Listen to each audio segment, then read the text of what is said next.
Assalamualaikum warahmatullahi wabarakatuh. Alhamdulillah, wassalatu wassalamu ala rasulillah wa ala alihi wa sahbihi wa mawalah. Allahumma salli ala sayyidina wa habibina wa maulana Muhammadin wa ala alihi wa sahbihi ajma'in. Amma ba'du. Qala Allah Ta'ala fi kitabihil karim, A'udzu billahi minasy syaithanir rajim. Bismillahirrahmanirrahim.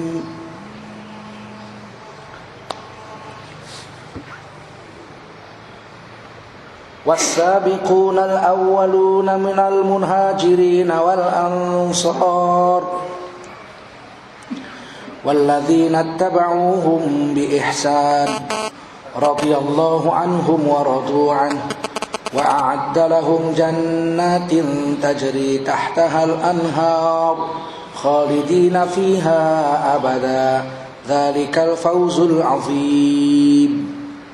Qala Rasulullah sallallahu alaihi wasallam, man kharaja min baitihi fi talabil ilmi fahuwa fi sabilillahi hatta yarji'.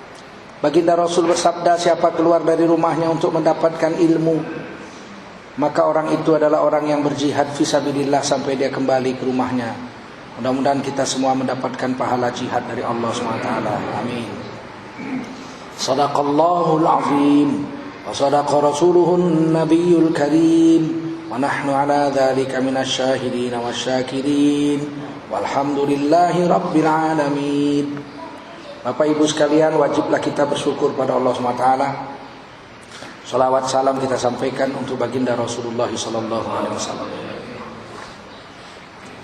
Minggu yang lalu, bulan yang lalu, kita libur 2 bulan. Saya ke Amerika dan Kanada. Ada 17 negara bagian di Amerika dan 5 kota di Kanada. Alhamdulillah. Biasalah kalau orang Islam sedikit, biasanya lebih militan. Tapi perpecahan tetap ada ya. Di New York tuh saya lihat ada Masjid Ahmadiyah. Ada juga Masjid Syiah. Ternyata Syiah tidak sholat Jumat. Jadi pembohong Syiah kalau mengatakan mereka mirip dengan kita. Pembohong. Di Teheran itu sholat Jumat cuma 1. Di Universitas Teheran. Padahal penduduk Teheran itu lebih 10 juta. Jadi banyak yang gak sholat Jumat. Karena sholat Jumat memang tidak wajib, sunat aja bagi mereka, mubah pun mungkin. Tidak boleh masjid-masjid Ahlus Sunnah wal Jamaah mendirikan Jumat di sana, gak boleh. Dalam Teheran itu hanya 1. Sehingga orang Indonesia sholat Jumatnya di Kedutaan Republik Indonesia. Orang Saudi sholatnya di Kedutaan Saudi Arabia. Universitas Teheran itu imamnya dalam lobang, bikinkan lobang imamnya, dikawal pakai senjata. Di depan kedutaan Indonesia itu di Teheran itu orang-orang Iran jual mobil, nggak sholat Jumat. Waktu saya seminar di Pineng, orang-orang Syiah itu ngakunya, kami itu satu kota hanya boleh 1 Jumat, seperti Imam Hanafi. Saya bilang, Anda nggak usah bohongi saya. Saya 4 bulan di Bangladesh, 2 bulan di India. Saya juga sudah ke Pakistan, saya sudah ke Turki, sudah ke Cina, itu semua mazhab Hanafi. Mereka di Dhaka itu sholat Jumat ratusan masjid di kota Dhaka itu, bukan hanya 1. Bilang aja kalian gak wajib sholat Jumat, kok mesti bohong sih. Saya sudah tahu. Bayangkan kalau 10 juta orang sholat di 1 masjid, yang hadir itu belum selesai wudhu, imamnya udah tidur, udah pulang, udah tidur. 10 juta orang wudhunya gimana? Jadi ini kebohongan Syiah.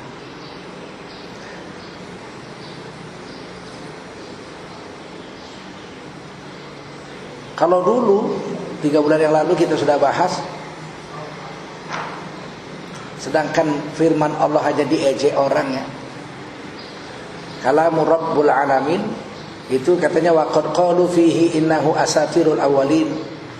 Orang dulu akan mengatakan, waduh, Quran aja dibilang dongeng orang-orang dulu. Dan sekarang ini pun banyak orang yang memperkosa Al-Quran dan memperkosa Islam. Korupsi dalam agama. Hari ini kita mau bahas tentang aliran Syiah secara garis besar supaya kita semua paham, supaya kita jangan terjebak dengan ajaran-ajaran yang sesat. Rasulullah SAW bersabda, "If taraqatil Yahud ila 71 firqah." Orang Yahudi telah terpecah menjadi 71 golongan. Ini fi'il madhi, telah terjadi. Di dalam hadis Ibnu Majah ada tambahan kalimat, kulluhum finnar illa wahidah. Semuanya 71 itu masuk neraka kecuali satu aja. Golongan Yahudi yang masuk surga. Yaitu yang mempertuhankan Allah dan menabikan Nabi Musa. Mengikuti kitab Taurat 100%. Sebab ada Yahudi yang menuhankan Uzair. Nabi Uzair dituhankan Yahudi. Anak Tuhan.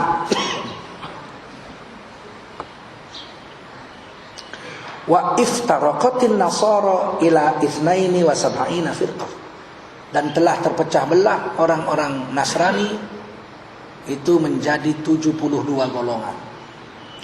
Kulluhum finnar illa wahidah. Semuanya masuk neraka kecuali satu golongan.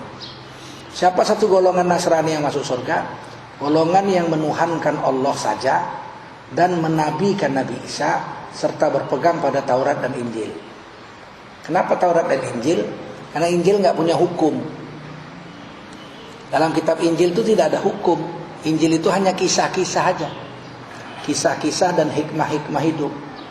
Hukumnya nggak ada, hukumnya di Taurat. Makanya Nabi Isa mengatakan, aku tidak menambah satu titik pun daripada kitab Taurat. Jadi hukumnya hukum Taurat.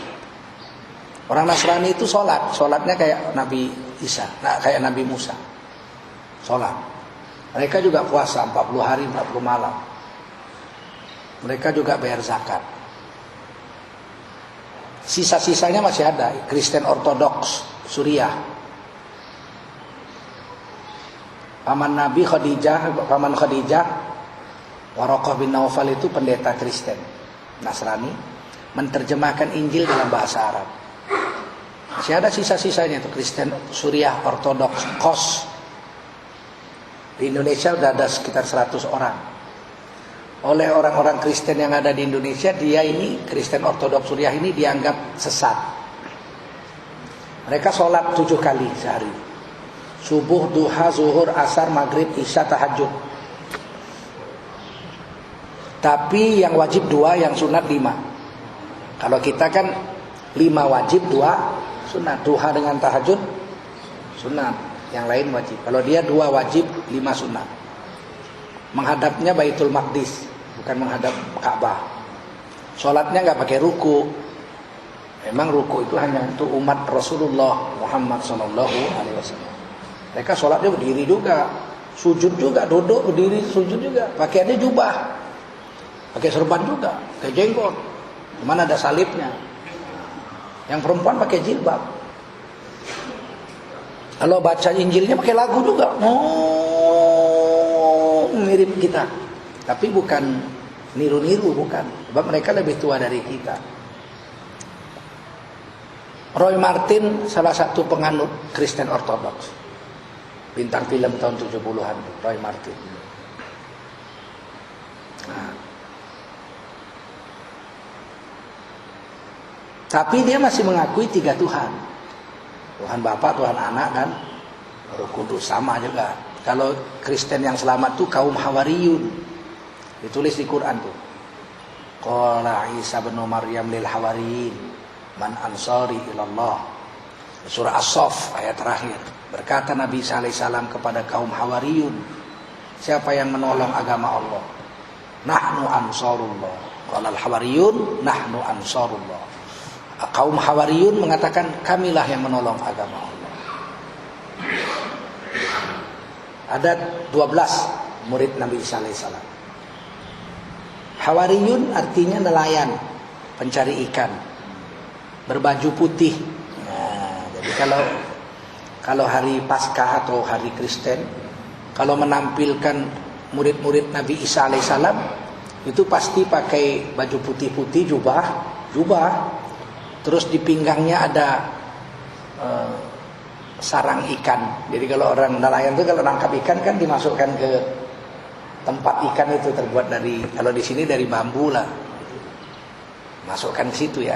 Nah, itu ada di pinggangnya. Jadi kalau kita lihat perayaan Natal, kalau udah keluar orang baju putih-putih, di pinggangnya ada tempat ikan, itu murid-murid Nabi Isa, kaum Hawariyun.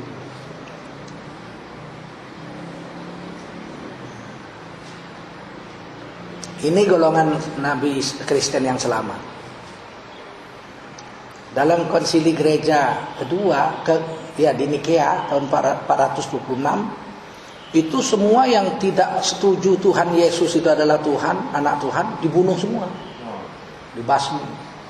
Itu kan tidak setuju, sebagian setuju, akhirnya diadakan voting, Yesus itu anak Tuhan atau tidak. Menang yang mengatakan anak Tuhan melalui voting. Nah, yang nggak setuju dibunuh, dikejar-kejar. Kaisar yang membunuh itu Kaisar Nero, Kaisar Romawi. Karena Romawi masuk Kristen. Kaisar Nero, kalau ada pengikut Nabi Isa yang mengakui Allah adalah Tuhan, Nabi Isa hanya Nabi, itu ditangkap, diadu sama singa. Ya, itu luar biasa. Ada golongan Nasrani yang selamat, tapi cuma satu. Wasataftariqu ummati.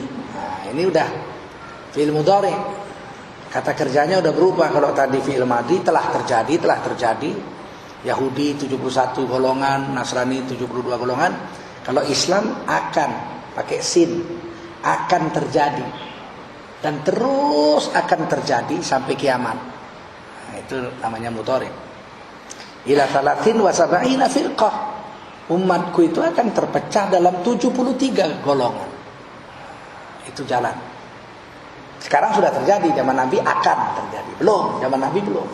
Sekarang sudah. Kulluhum finnar, semuanya masuk neraka. Illa wahidah, kecuali satu aja yang masuk surga. Ditanya oleh sahabat, siapa itu? Firqatun Najiyah itu, mahiyah firqatun Najiyah, apa itu? Firqatun Najiyah, golongan satu yang selamat itu, golongan apa? Rasulullah SAW menjawab, hiya ma ana alaihi wa ashabi. Golongan yang selamat itu adalah golongan yang aku dan para sahabatku ada di situ. Wa ashabi, sahabat-sahabatku ada di situ. Di dalam hadis lain, hiya al-jamaah, yaitu al-jamaah, golongan yang banyak.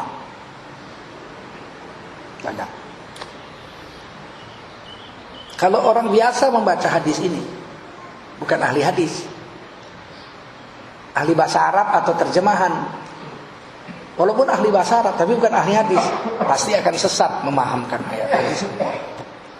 Coba bapak-bapak pikirkan sekarang, Islam akan pecah 73 golongan, 72 masuk neraka, 1 masuk surga. Berarti mana yang lebih banyak? Masuk surga atau masuk neraka? Masuk neraka. 72 kan? Nah, itulah sesatnya orang awam kalau baca hadis nggak pakai guru. Kalau 72 golongan masuk neraka, 1 masuk surga, banyaklah yang masuk neraka, hanya sedikit yang masuk surga, salahlah terjemahan itu.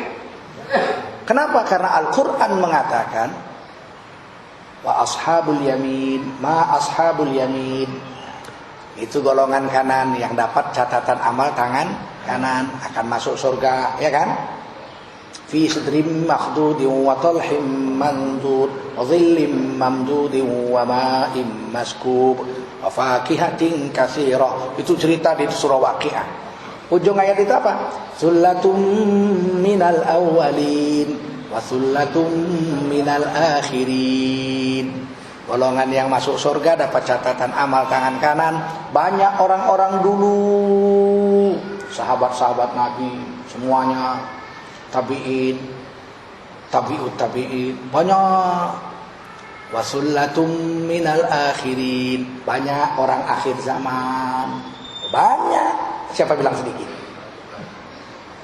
Quran bilang yang masuk surga banyak. Siapa bilang sedikit? Yang sedikit itu yang masuk surga tidak diperiksa.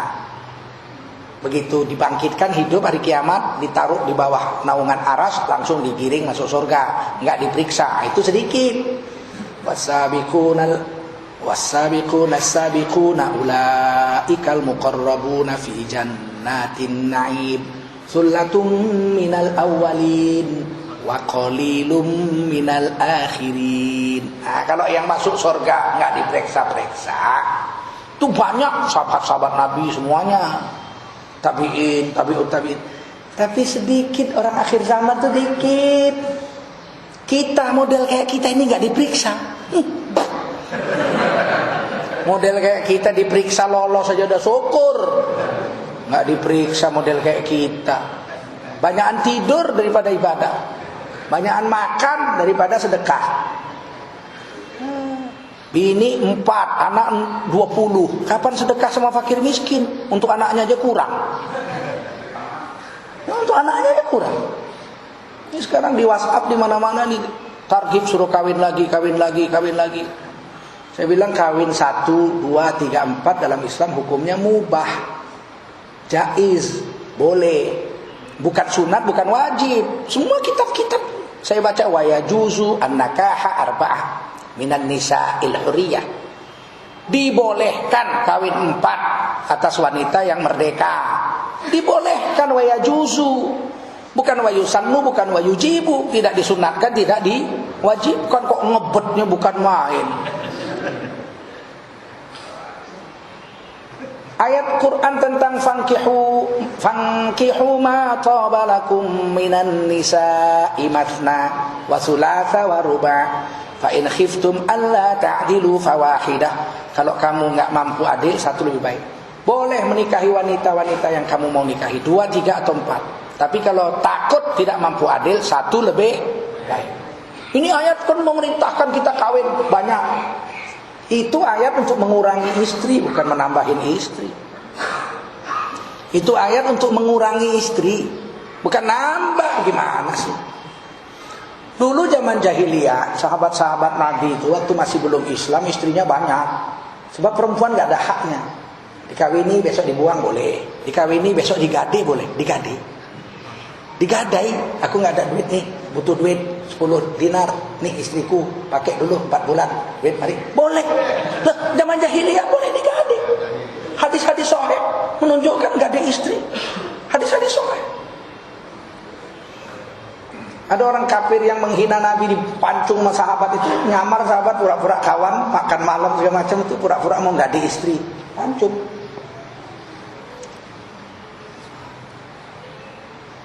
Tiba-tiba masuk Islam, datang Islam, wah ternyata istri itu wajib diurus. Ada hak-hak istri yang wajib dipenuhi. Makannya harus serupa dengan makan kita. Jadi kalau kita makan hari ini di kantor makan kari kambing, istri kita di rumah cuman kita kasih ikan gembung, berdosa kita. Mesti sama. Makan kita dengan makan istri itu harus seimbang. Ini istri kasih 20.000, anak 4, mertua 2. Paksa pakai orek tempe aja sama kerupuk. Giliran kita di kantor manggil si Susi sini, abang traktir. Waduh, sekali makan 80.000, berdosa suami ini, berdosa. Malam numpang makan lagi sama yang 20.000 itu, dek makan dek, abang lapar. Yang 20.000 itu lagi numpang. Wah, suaminya keker sehat, istrinya kurus, kepalanya aja yang gede kayak ikan lele. Nah, ketika hukum-hukum hak-hak istri itu datang, begini, Masya Allah, sahabat jadi khawatir. Aduh, gawat ini. Istri udah terlanjur banyak. Ada yang 10, ada yang 12, ada yang 16. Kayak bebek lah waktu itu. Bebek itu jagonya 1, betinanya 20. Bingung, datanglah ke Rasul. Ya Rasul, nih gawat ini, dulu waktu belum Islam sih mah enak. Karena udah Islam istri banyak susah. Salah satu yang mengadu ini Ghailan radhiyallahu anhu. Sahabat Nabi namanya Ghailan radhiyallahu anhu. Kata Nabi, istrimu berapa? 10. Kata Nabi, ceraikan semua. 1 aja pegang. Waduh, kalau 1 kesikitan. Udah biasa 10. Akhirnya kata Nabi, khudh arba'atan minha. Kalau begitu ambil 4 aja.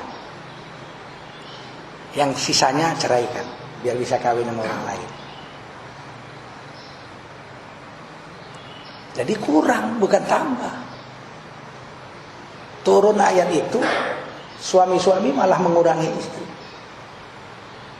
Karena kalau ini perintah menambah istri, pasti besoknya sahabat akan berduyun-duyun kawin semua. Karena sahabat tuh kalau diperintah, mana ada tawar-tawar ya kan. Hei Nabi, katakan pada istrimu, anakmu perempuan dan seluruh wanita beriman untuk memakai jilbab. Ya ayuhan Nabi, qul li azwajika wa banatika wa nisa'il mu'minin yudnina 'alaihinna min jalabibihin. Suruh pakai jilbab. Besoknya kata Abdullah bin Abbas, seluruh kota Madinah perempuan-perempuan Ansor keluar rumah hitam seperti burung gagak. Oh, begitu diperintah langsung amal. Lah kalau ini fankihu ma tabalakum minan nisa'i masna, perintah pasti besoknya berduyun-duyun kawin 2 semua.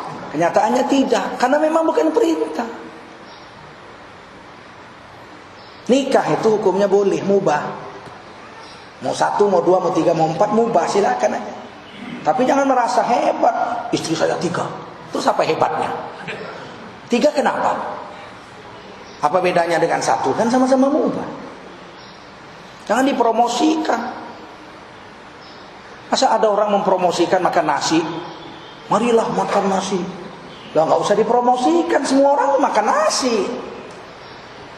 Kecuali yang nggak pernah dimakan orang, ya kan? Marilah makan batu gitu kan. Nah, itu baru ada promosi. Makan nasi semua orang makan, ngapain dipromosi? Yang paling sial dibilang Indonesia ini perempuan sudah banyak, laki-laki sedikit. Bohong.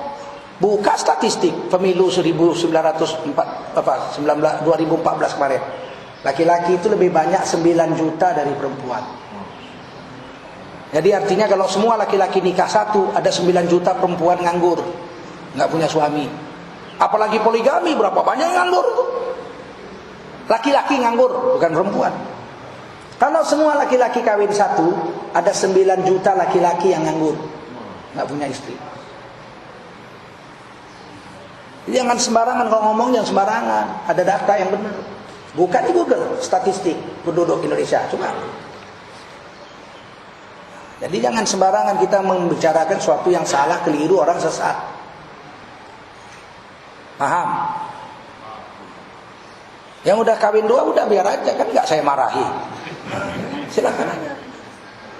Tapi yang kawin 1 jangan cari beban. Sudah 1 aja, kenapa? Nabi tidak memadu Khadijah sampai mati. Khadijah itu satu-satunya istri sampai umur 65. Wafat di pangkuan Rasulullah sebagai satu-satunya istri. Lah umur 65 kan gak seksi lagi sih. Tapi Nabi bertahan. Padahal di zaman itu semua laki-laki di Mekah hampir semuanya poligami. Justru Rasulullah gak poligami. Abu Bakar poligami. Abu Bakar tuh belum Islam, istrinya udah 2. Tapi begitu masuk Islam 1 dicerai. Karena apa? Gak mau masuk Islam. Yang dipakainya 1, Umi Ruman. Siti Aisyah dengan Abdurrahman itu lain ibu. Tapi Nabi, walaupun semua orang istrinya banyak, Nabi bertahan dengan 1 istri sampai umur 65. Wafat Khadijah, Nabi cuma punya 1 istri. Kemudian setelah wafat Khadijah, Nabi duda setahun. Sampai umur 51. Duda, susah melupakan istri yang setia seperti Khadijah itu. Kemudian sahabat datang, ya Nabi, payah nih istri kami ngaji kalau nggak ada istri Nabi. Mau ngaji bagaimana? Mau ngaji tentang haid kan nggak berani kalau sama laki-laki. Kalau laki-laki gurunya bilang, Haid itu adalah darah yang keluar dari rongga seorang wanita. Terus muridnya nanya, rongga apa Pak Guru? Oh, nggak berani bilang gurunya. Rongga hidung? Bukan, kalau rongga hidung namanya mimisan. Rongga kuping? Bukan, kalau rongga kuping namanya tungkian. Rongga apa? Nggak berani bilang. Maka perempuan. Kata Nabi, sudah carikan wanita terbaik di antara kamu, lamarkan untuk saya nikahi. Jadi Nabi nggak milih-milih. Udah dapat ya Rasul, wanita terbaik di antara kami yang bisa ngurus anak, pengalaman karena janda, ya kan? Dan badannya besar, kuat bekerja. Dan alim, pandai, akalnya cerdas, bisa mengajar. Nah, dinikahi. Siapa namanya? Sa'udah binti Zam'ah. Umurnya 61. Nabi waktu itu umur 51. Ini sunnah, umur 16. Ini umur 61.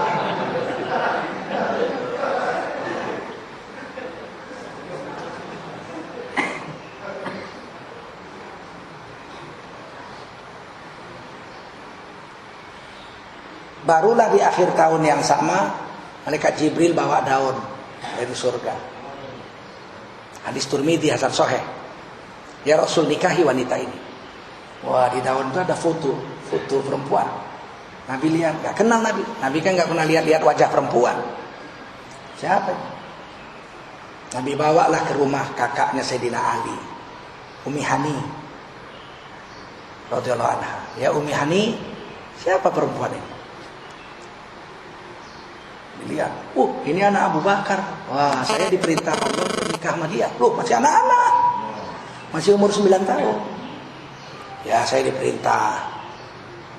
Maka Nabi jumpa Abu Bakar. Saya diperintah Allah menikah sama perempuan ini. Oh, ini anak saya. Ah, ya, nikah. Dinikahkan langsung. Nggak nanya-nanya sama Siti Aisyah. Boleh anak perawat dinikahkan bapaknya, nggak usah nanya-nanya. Boleh. Nikah.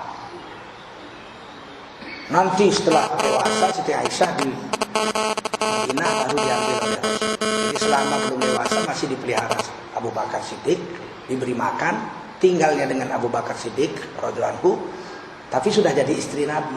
Nah, ini salah satu cara Nabi mengajari kita untuk menghindarkan perzinahan.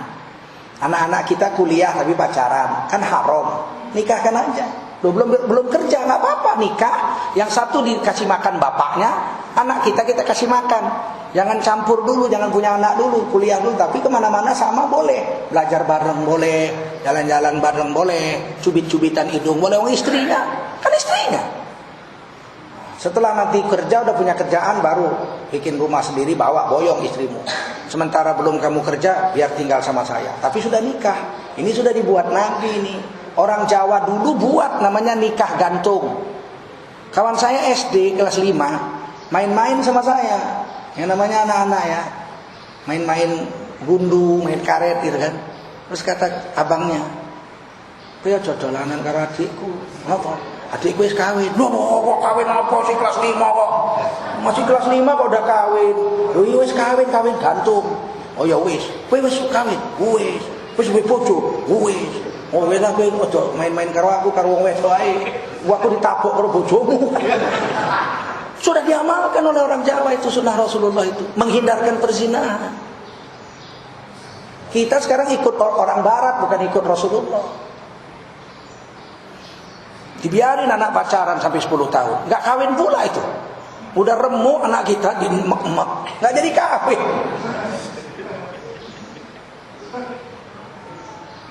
Nah, Nabi baru banyak istri setelah Khadijah wafat.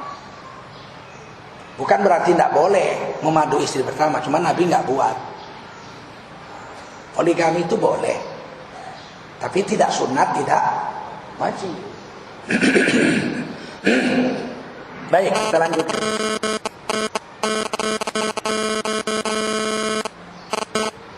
Banyak orang yang masuk surga, sedikit orang yang masuk neraka. Banyak orang dulu masuk surga, banyak orang sekarang masuk surga. Itu kata Quran. Jadi kalau gitu hadis ini 73 golongan orang Islam, 72 masuk neraka, 1 masuk surga, tapi yang 72 itu jumlahnya sedikit. Golongannya 72 tapi jumlah orangnya sedikit.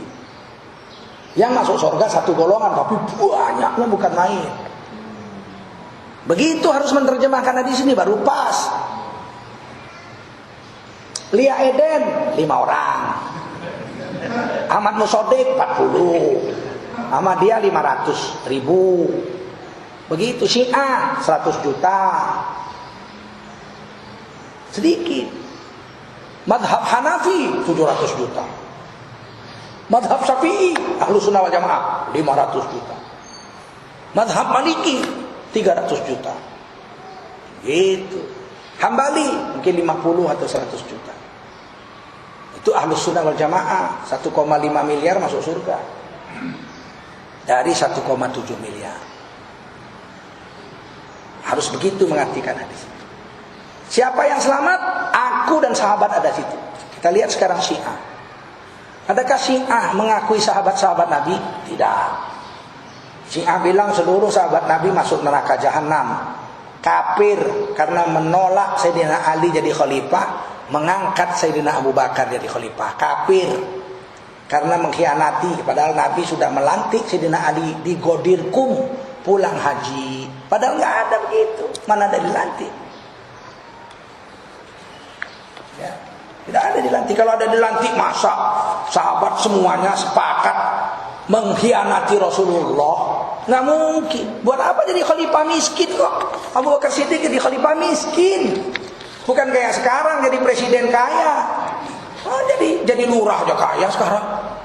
Apa satu kali teken tanda tangan berapa duit? Nah, zaman dulu teken apapun gratis. Hah? Orang mau kawinkan aku Pak, gratis dulu. Sekarang mana mau gratis? Gratis. Kawin sama papan tulis kalau gratis. Mana bisa gratis zaman sekarang. Zaman dulu nikah gratis. Jangan kita keliru. Ya.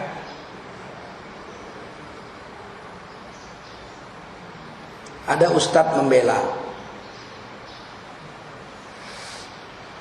Ustadz membela Syiah. Dia bilang Syiah itu tidak sesat. Dengan kita itu cuma beda dikit. Waduh. Kalau gitu kata Nabi ada 73 golongan, 72 masuk neraka. Kira-kira Syiah masuk surga enggak? Saya tanya sama Ustadz itu. Kira-kira Syiah masuk surga? Masuk. Kalau gitu kita masuk neraka dong. Kan cuma satu yang masuk surga. Syiah masuk surga, berarti kita masuk neraka. Oh enggak, kita masuk surga juga. Berarti 2 dong. Salah dong hadis Nabi. Ayo. Kita jangan mau ditipu Pak, hidup ini sebentar. Jangan mau kita tergadai dalam hidup yang sebentar ini.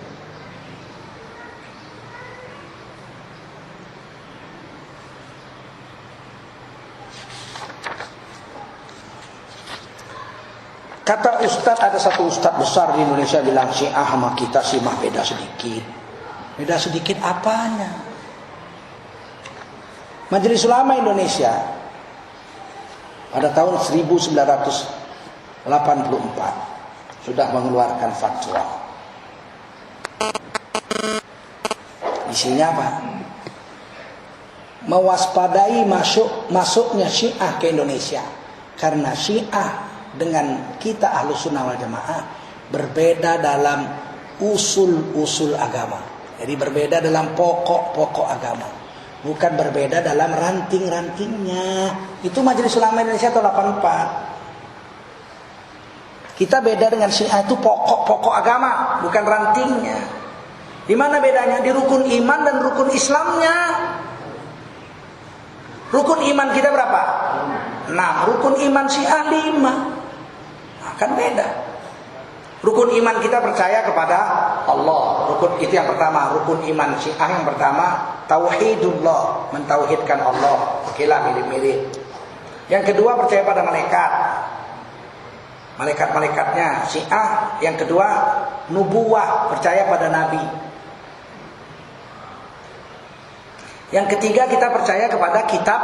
Kitab Syiah nggak ada. Kitab nggak sebut. Satu pun rukun imannya nggak menyebut kitab. Dia yang ketiga imamah, percaya kepada 12 imam. Kalau imam Iran, kalau Syiah Iran. Kalau Syiah Zaidiyah 7 imam. Percaya pada 12 imam. Imam pertama Sayyidina Ali, imam ke-12 adalah Imam Mahdi yang kecemplung sumur. Selama 1000 tahun lebih hilang dalam sumur, nanti mumbul keluar lagi, tetap umur 8 tahun. Nggak tua-tua. Itu saya mau cari sumurnya itu. Nyemplung sebentar biar nggak mati-mati 1000 tahun. Gila, percaya dengan tahyul-tahyul begini.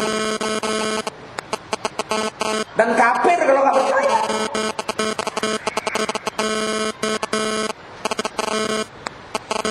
Yang ketiga, yang keempat kita percaya kepada Rasul-Rasul. Yang keempat, al-ma'ad, hari kiamat, janji-janji Allah.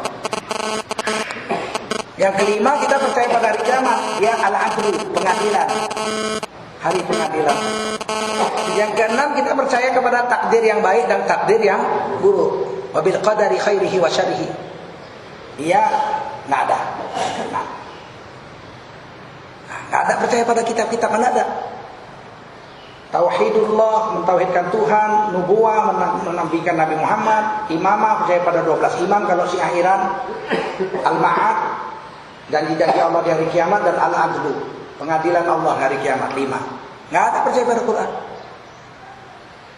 Alwi Shihab menulis dalam Facebooknya, orang Syiah tidak memasukkan percaya kepada Al-Quran dalam rukun imannya, bukan nggak percaya sama Quran. Cuman nggak ditulis saja di dalam rukun iman. Loh, adakah yang lebih penting dari percaya kepada kitab-kitab Allah dibandingkan percaya sama imam sehingga harus digusur percaya pada kitab, masukkan percaya kepada imam-imam? Kan dahsyat ini.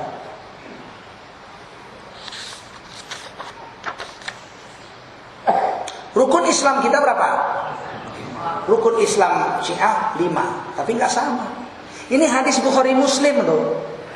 Al-imanu huwa an tu'mina billahi wa malaikatihi wa kutubihi wa rusulihi wa bil yaumil akhiri wa bil qadari khairihi wa syarrihi. Itu hadis Bukhari Muslim. Tapi sayangnya Syiah nggak percaya. Bukhari, Muslim, Abu Daud, Tirmidzi, Ibnu Majah, Nasa'i, itu semua dibuang sama orang Syiah. Kami tidak percaya satu pun hadis ahli sunnah. Yang kami percaya hadis riwayat Imam Kulaini, imam kami. Yang nggak pernah ketemu. Bagaimana coba? Kalau ada, seperti Said Aqil Siraj mengatakan, kita harus mengambil titik temu dengan Syiah. Ketemunya di mana? Hadisnya aja nggak ada yang sama. Bagaimana mau ketemu? Coba. Quran. Orang Syiah mengatakan Quran kita itu tahrif, hilang, banyak yang hilang. Kalau menurut sumber mereka, Quran itu ada 16.000 lebih ayat. Sekarang tinggal 6.236. Jadi yang hilang itu lebih 10.000. Wah, itu tidak benar, itu fitnah. Tidak benar, Quran kami dengan Quran kamu sama. Ternyata bohong. 2 tahun yang lalu, Jamaah Syiah Indonesia menulis di koran Republika bahwa Al-Quran itu tidak lengkap, tahrif, sudah hilang. Banyak. Salah satunya Quran yang ditulis di kulit kambing, disimpan di rumah ibunda Siti Aisyah radhiyallahu anha, istri Rasulullah tercinta. Tapi karena Siti Aisyah ini tidak bisa menghafal Quran, bodoh gitulah kira-kira. Tapi nggak ditulis bodoh, nggak bisa ngapal. Nggak bisa ngapal apa? Koploknya nggak ditulis. Gitu. Akhirnya Quran itu hanya disimpan. Padahal Siti Aisyah hafal 5.000 hadis. Aduh, menghinanya dia dengan istri Nabi ini. Disimpan. Akhirnya satu hari masuk kambing ke kamar tidur Siti Aisyah dan memakan Quran itu habis. Bingung saya. Waduh, Quran dari kulit kambing bisa dimakan kambing. Saya malas jawabnya, saya suruh adik-adik aja yang jawab. Adik-adik yang dari Azhar, di komisi-komisi yang UI aja, nggak usah kita deh. Karena kalau saya yang jawab nanti aneh saya jawab tuh. Ada Quran dari kulit kambing bisa dimakan kambing. Wah, berarti giginya gigi tikus tuh kambing tuh. Alhamdulillah Dr. Haidar Bakir yang punya penerbitan Mizan nulis. Nah, itulah digerakkan Allah, dia nulis. Kita harus akui bahwa menurut data yang sahih Quran memang ada yang hilang, yaitu yang ditulis di kulit kambing, disimpan rumah ibu Siti Aisyah, kemudian dimakan ayam. Aduh, ayam pula lagi. Ayam doyan kulit kambing. Kalau udah digoreng ya namanya kerupuk jange. Masih mentah bagaimana ayam memakannya? Alhamdulillah 3 kali berturut-turut mereka menulis di harian Republika mengatakan Al-Quran kita sudah tahrif, hilang. Ayatnya banyak yang hilang. Itu jadi bukti mereka nggak bisa lagi bohong. Kami nggak ada bilang begitu. Ini apa gondolmu nggak cocok? Ternyata mereka pembohong. Alhamdulillah 3 kali menulis berturut-turut. Dalam akidah Ahlussunnah wal Jamaah tidak percaya satu ayat Quran saja kafir, murtad. Allah berfirman, "Inna nahnu nazzalna dzikra wa inna lahu lahafizun." Sungguhnya kami telah menurunkan Al-Quran itu dan kamilah yang sesungguhnya akan menjaga Al-Quran itu. Nah, kalau ada yang hilang berarti Tuhan nggak pandai jaga dong. Salah dong ayat Quran ini. Itu rukun iman. Rukun Islam kita 5, rukun iman, rukun Islam mereka 5. Rukun Islam kita yang pertama mengucap 2 kalimat. Asyhadu an la ilaha illallah wa asyhadu anna Muhammadar Rasulullah. Syiah nggak ada itu. Sebab syahadat Syiah itu bukan 2 tapi 3. Percaya kepada Sayyidina Ali dan 12 imam kalau Syiah Iran. Saya tahun 80 masih SMA ya. Iran itu waktu itu tahun 80-an itu baru revolusi. Tahun 79 kan revolusi Khomeini menggulingkan Shah Iran. Jadi tiap hari di dunia dalam berita itu kan berita tentang Iran aja. Khomeini tiap hari itu tiada ditama Idrus, ya kan? Ayatollah Khomeini hari ini begini begitu aja tiap hari dunia dalam berita itu. Tahun 80-an awal itu ya, saya udah SMA tahun 80-an. Saya tanyalah guru saya, Syekh Azra'i Abdul Rauf Al-Hafiz, atau kakek gitu ya, atau bagaimana sih Syiah itu sebenarnya? Nah, guru saya bilang sebentar lagi ya nak, nanti jam 4 kita akan tahu tentang Syiah. Sebentar ya, 10 menit lagi jam 4 sore. Lama dia masuk kamar bawa radio gede, 9 band. Guru saya itu mendengarkan berita dari luar negeri pakai radio. Berita-berita dunia ke bahasa Arab itu dia tulis, dia dengar pakai radio. Pas jam 4 dia hidupkan, kita dengar azan Syiah dari radio Teheran. Jam 4 sore sampai sekarang masih bisa dibuka. Allahu Akbar, Allahu Akbar, Allahu Akbar, Allahu Akbar. Asyhadu an la ilaha illallah, asyhadu an la ilaha illallah. Ini syahadat pertama. Asyhadu anna Muhammadar Rasulullah, asyhadu anna Muhammadar Rasulullah. Syahadat kedua. Asyhadu anna Aliyan waliyullah, asyhadu anna Ali khalifatullah.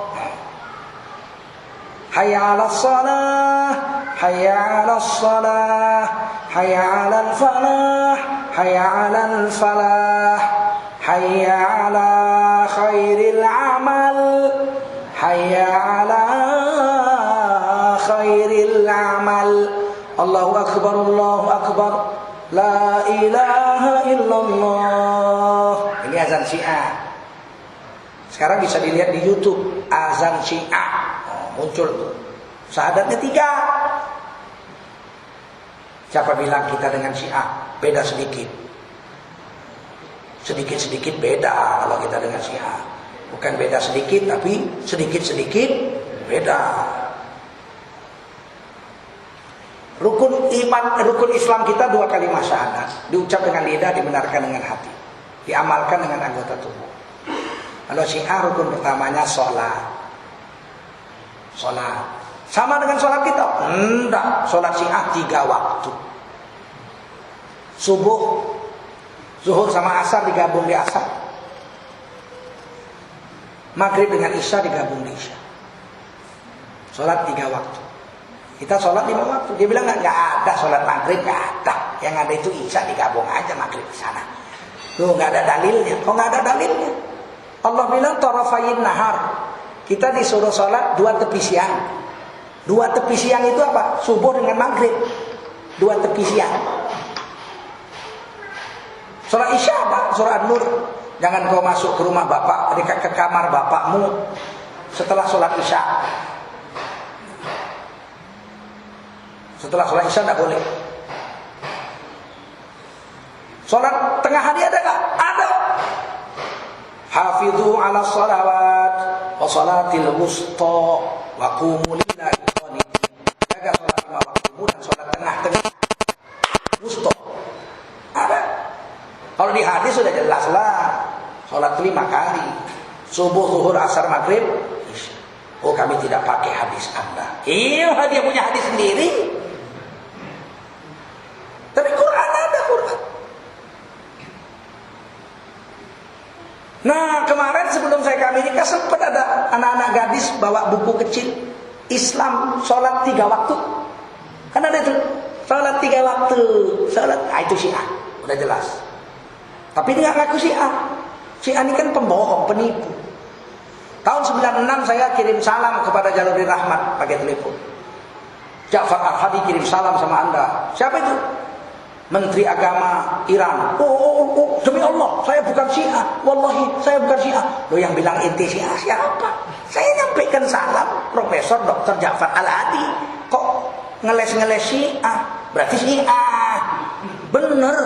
Begitu Pak Harto terguling ngaku Syiah. Ketua Ikatan Jamaah Ahlul Bait Indonesia, sekarang anggota DPR RI dari fraksi PDI Perjuangan.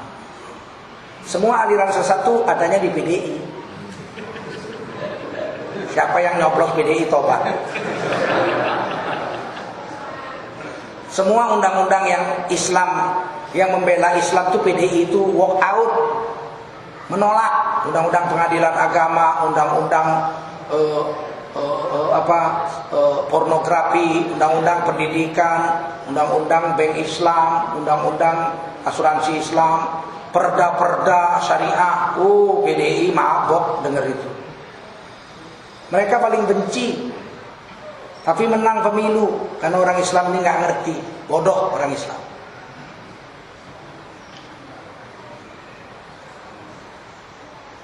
Jadi sholat itu katanya alasannya begini itu, nggak ngaku Syiah tapi bilang apa? Berhubung zaman sekarang ini sibuk, maka di tengah kesibukan saya beri solusi sholat 3 waktu. Nanti akan muncul lagi, kalau terlalu sibuk nggak usah sholat. Terlalu sibuk nggak usah sholat. Nanti keluar dalilnya, kerja cari nafkah perintah Allah. Kalau perintah Allah ketemu sama perintah Allah, salah satu gugur. Nah, itu main nanti setan, percayalah kalau panjang umur. Rukun iman kita, rukun Islam kita yang kedua sholat 5 waktu, Syiah 3 waktu. Rukun Islam kita yang ketiga zakat. Zakat kita 2,5% dari harta kita. Kalau kita kaya, kalau kita punya uang senilai 82 gram emas disimpan setahun nggak diambil-ambil karena ada sumber makan yang lain, maka kita dalam Islam dihitung orang kaya, wajib bayar zakat 2,5%, 1/40. Kalau Syiah 1/5, 20% harta wajib dizakatkan. Kita 2,5% dibayar kepada asnaf yang 8, fakir, miskin, amin, mu'allaf, fisabilillah gitu. Kalau Syiah 1/5, 20% dibayarkan kepada guru, kepada imam-imamnya. Makanya jadi guru Syiah itu cepat kaya, Pak. Bayangkan kalau punya murid 10, duitnya semiliar semua, bayar 20%. Ayo 200 juta, 200 juta, 200 juta. Muridnya uangnya tinggal 900 juta, gurunya 2 miliar. Enak dong. Makanya banyak orang kepincut. Tapi kalau kita sudah melihat duit sama daun sama saja, aman kita. Tapi kalau lihat duit sama daun masih nggak bisa, rusak. Makanya ulama itu harus zuhud. Makan harus sedikit, pakaian harus sederhana. Mobil pun kalau perlu mobil beli yang sederhana. Ini ustadz pakai Range Rover. Aduh, ajudannya 2, makannya 17 macam. Ini bukan ustadz, ini pelawak. Ustadz kok begitu? Kita harus juhud. Ulama-ulama dulu kaya-kaya juga. Syekh Abdul Qadir Jailani itu sultanul ulama, kaya raya itu, punya kapal. Tapi hidupnya sederhana, makannya sedikit, sehari sekali aja makan sedikit, lebih banyak zikir, baca Quran. Dan harta itu nggak masuk ke hati beliau. Lagi ngajar begini, datang muridnya dagang. Tuan, aduh kecelakaan. Kapal Tuan tenggelam di laut, seluruh harta dagangan habis. Tuan sekarang miskin. Diam Abdul Qadir Jailani rahimahullah ta'ala. Beliau lihat ke dadanya. Beliau katakan, alhamdulillah. Nggak lama datang lagi murid yang lain lari-lari. Tuan, ternyata kapal dagang yang tenggelam kapal dagang orang. Kapal dagang Tuan sekarang sudah bersandar, penuh harta tambahan, tambah kaya Tuan sekarang. Dia bilang apa? Lihat dadanya. Alhamdulillah. Nadanya nggak berubah. Alhamdulillah. Nah, kalau kita coba bertambah, alhamdulillah. Satu muridnya yang cerdas menunggu bubar murid-murid yang lain nanya, Tuan Guru, saya ingin bertanya, mohon izin. Ya silakan. Tadi waktu Tuan Guru dikabarkan jadi bangkrut miskin, Tuan Guru bilang alhamdulillah. Ketika dikabarkan kaya raya, jawaban sama, alhamdulillah. Jawablah Tuan Guru, kenapa begitu? Nah, ditanya harus jawab jujur. Syekh Abdul Qadir Jailani rahimahullah ta'ala menjawab, waktu dikabarkan aku jadi bangkrut, kulihat dadaku. Gak ada kesedihan di situ. Kuucapkan alhamdulillah. Ketika dikabarkan aku jadi kaya raya, tambah banyak hartaku, kulihat di dadaku. Tidak ada kebahagiaan di situ. Ucapkan alhamdulillah. Ayo, ada yang udah kayak gitu. Jangankan kayak Rasulullah, kita kayak Syekh Abdul Qadir Jailani aja nggak ada 1/1000. Kenapa banyak ulama sekarang mau masuk Syiah? Karena masuk Syiah itu enak. 20% harta bapak-bapak sama saya. Coba Pak Anton Badrul Alam 20% sama saya hartanya. Ada 5 aja kayak Pak Anton, saya lebih kaya dari Pak Anton. 20%. Itu zakat. Puasa kita bulan Ramadan, puasa mereka bulan Ramadan. Tapi bukaannya beda. Kita bukanya itu minal fajri summa atimmu siyama ilal lail. Dari fajar sampai menjelang malam, ilal laili. Terjemahannya salah. Terjemahannya yang salah. Dan sempurnakanlah puasamu dari terbit fajar sampai malam hari.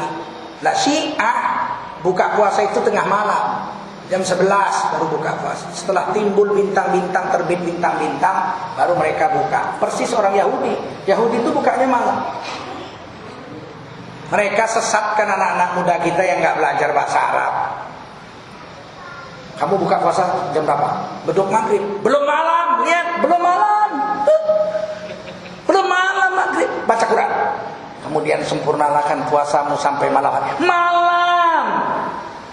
Berarti syekh-syekhmu itu imam-imam ahli sunnah wal jamaah itu goblok, gak ngerti agama.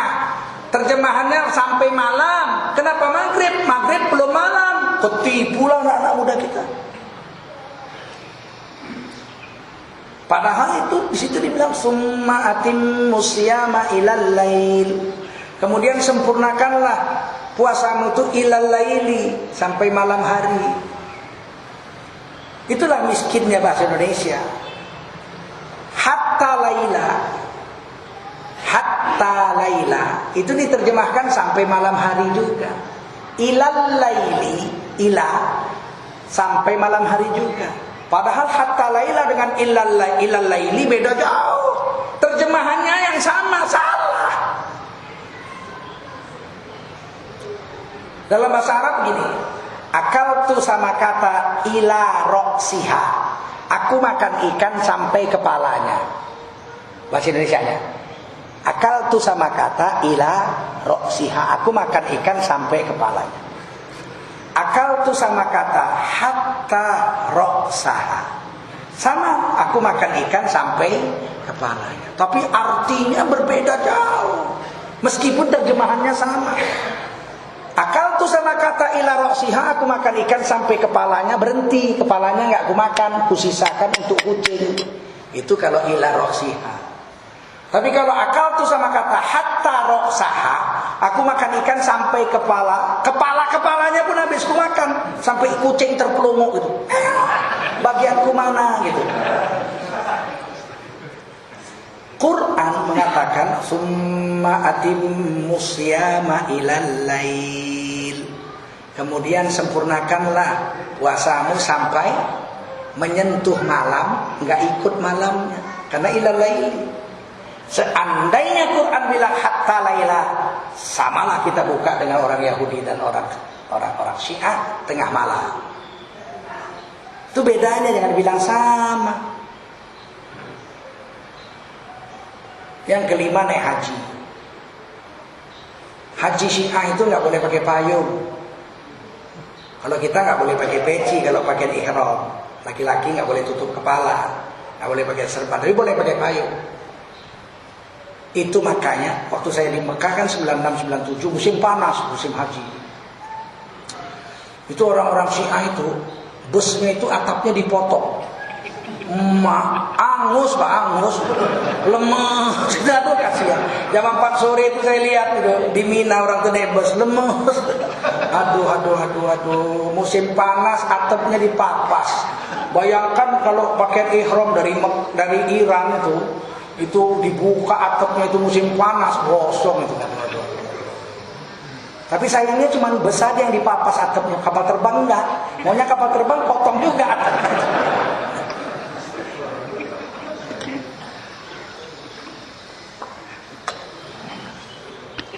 4. Sholat, zakat, puasa, haji. Yang kelima, rukun iman orang Syiah adalah wilayah. Percaya kepada imam-imamnya. Sekarang Khomeini. Makanya jangan ada cerita Syiah akan tunduk kepada Presiden Republik Indonesia. Nggak ada harapan. Apapun ceritanya mereka harus tunduk pada imamnya. Di Iran sendiri pun mereka tunduk kepada Ayatollah Khomeini-nya, bukan kepada presidennya. Kalau presidennya dibilang Khomeini pecat hari itu juga. Memang mereka itu wilayah, rukun Islam itu wilayah, percaya pada pemimpin, imam. Makanya kalau Syiah sudah besar pasti memberontak. Itu sudah kita ingatkan itu intelijen kita itu.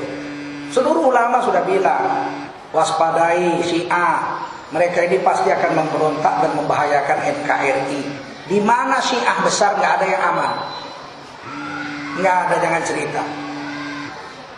Iran sudahlah, ahli sunnah digantung, dibunuh. Irak sekarang nama Muhammad, nama Abu Bakar, nama Aisyah itu dibunuh, nama Umar dibunuh. Padahal waktu zaman Saddam Hussein nggak berani mereka. Begitu Saddam Hussein dihancurkan Amerika, sekarang Irak diambil Syiah.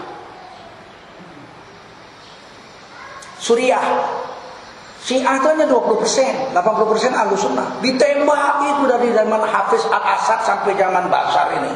Dimatiin itu orang Ahlus Sunnah. 1 juta mungkin sudah ada orang Suriah yang mati dan mengungsi, luka-luka. Mereka nggak peduli, mati orang kafir aja kok. Kita dianggap kafir. Libanon, presidennya ada Libanon, tapi Nasrullah itu, Hasan Nasrullah itu, pimpinan Hizbullah, mana mau tunduk sama presiden itu? Dia punya tank sendiri, punya menteri sendiri, punya kayak raja dia. Dia di negara orang, tapi dia merasa dia punya negara itu. Senjatanya lengkap dikirim sama Iran, lengkap. Jangan main-main, lebih canggih senjata dia dari senjata presiden Libanon. Nah sekarang Yaman, yang 90% orang Ahlus Sunnah wal Jamaah madhab Syafi'i. Kita ini kan Islamnya orang Hadramut yang ngajar kita, makanya kita madhab Syafi'i. Itu sekarang dirampok oleh pemberontak Syiah Al-Houthi. Houthi bacanya, bukan Houthi. Houthi itu ejaan Inggris. Ejaan Inggris itu tha, itu ditulis th. Jadi kalau kita ke Mekah beli baju, orang Indonesia bilang taub, bukan taub, taub. apa? Thawb. Tulisan Inggrisnya TH. TH itu fa. Makanya hadis mereka tulis hadis pakai TH. Hadis. Houthi itu cuma 10% orang Syiah, tapi mereka bisa bentuk laskar yang begitu hebat, kalah presiden Yaman itu. Kenapa? Karena Al-Houthi ini diseludupkan para militer Syiah dari Iran dan senjata-senjatanya sekali. Kemarin yang mati itu Letnan Jenderal bintang 3. Gila, masa laskar punya bintang 3? Kita nggak sadar. Bahrain hampir dirampok kemarin. Dibantu sama Saudi, kalau enggak sudah habis Bahrain. Indonesia ditargetkan 2020, 5 tahun lagi. Sekarang intelijen sudah banyak orang Syiah. Di tentara sudah banyak orang Syiah. Di polisi ada orang Syiah, bukan enggak ada. Di DPR RI sudah banyak. Menteri sudah ada. Yang main-main. Yang sialnya masih ada ustaz-ustaz kita yang bisa disuap untuk membela Syiah. Saya kalau ada ustaz bela Syiah, saya bilang Syiah tidak sesat, tidak. Kalau begitu masuk surga, iya. Kalau begitu yang masuk neraka kita. Karena hanya 1 dari 73. Hati-hati.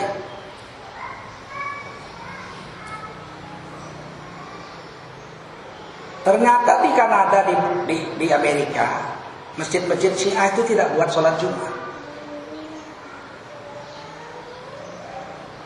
Kita mau ditipu itu. Oh, kita serupa apa? Kalau kita naik haji atau umroh, sedikit sekali orang Syiah yang sholat Jumat. Lihat. Mana? Coba kalau ziarah kubur Baqi. Kayak semut. Pagi-pagi itu kita mau masuk payah. Karena di pintu masuk itu Syiah semua. Mereka nggak mau ke dalam, situ aja. Karena situ kuburan Siti Fatimah, kuburan Sayyidina Hasan, kuburan anak Nabi Abdullah. Kan di situ semua tuh. Dia nggak mau tempat lain, situ aja. Kuburan istri Nabi diinjek-injek kan itu. Saya kan mengikuti Syiah sejak tahun 96. Sholawat salamnya itu hanya untuk Nabi dan anak istri Nabi aja. Apa? Anak Nabi, cucu Nabi, menantu Nabi, Sayyidina Hasan, Husain, Ali, Fatimah, kemudian Abdullah anak Nabi, Nabi. Sudah. Abu Bakar Siddiq, Umar, nggak pernah disebut-sebut itu istri Nabi, mana pernah disebut itu? Nggak pernah disebut.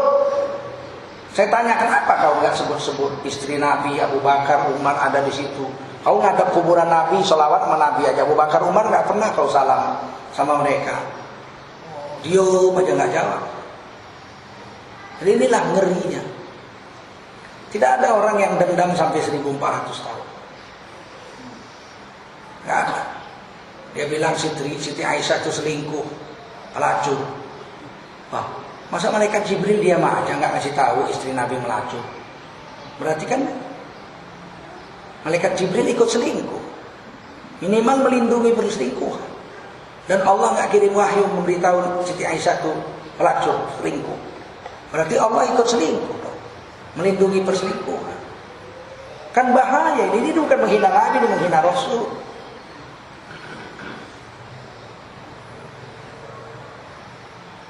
Mereka mengatakan kami nggak ada menghina sahabat. Banyak rekamannya. Jalalain Rahman menghina Siti Aisyah. Maaf ya, ibu-ibu, bapak-bapak, maaf ya. Siti Aisyah itu wanita jelek berkulit hitam. Waduh, Siti Aisyah katanya jelek berkulit hitam. Siti Aisyah itu kan orang Quraisy. Mana ada orang Quraisy berkulit hitam? Kalau Al-Habsyi berkulit hitam percaya saya. Orang Habsyi, orang Negro berkulit hitam. Kalau Quraisy berkulit hitam mana ada? Nggak ada. Orang Nias berkulit hitam nggak ada. Mana ada orang Nias semua kayak Cina. Kayak saya ini orang Nias. Orang Nias berkulit hitam nggak ada. Kalau dibilang orang Abu Bakar Siddiq, orang Quraisy, anaknya Siti Aisyah berkulit hitam, ini bodoh. Karena Siti Aisyah kulitnya hitam dan jelek, supaya jangan kalah dengan istri-istri yang lain, kata Jalalain Rahman, udah kami rekam ini ceramah dia di YouTube ini, sudah kami rekam. Mungkin sekarang dia sudah hapus, tapi kita sudah rekam. Karena jeleknya supaya cantik, diambilnya lah pohon kayu yang getahnya merah, dilelet-leletkan ke pipinya getah merah itu, Sehingga Nabi memanggil Siti Aisyah itu, ya Humairah, wahai perempuan yang bergetah merah. Ini kan menghina Rasulullah. Lagi kalau pipi hitam kasih getah merah, warnanya kan jadi ungu bego. Aduh, kasihan.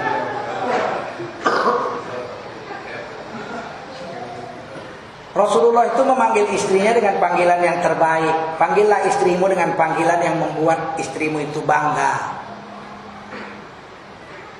Itu disuruh Nabi, panggil istri dengan panggilan yang membuat dia bangga. Kalau dia kecil panggil kumil-kumil, abang pulang. Oh, dia pun lari-lari. Abang, kumil-kumil. Oh, gitu. Jangan panggil unyil, abang pulang nyil. Itu menghina. Dan Nabi kalau memanggil istrinya katanya bergetah merah itu kan menghina.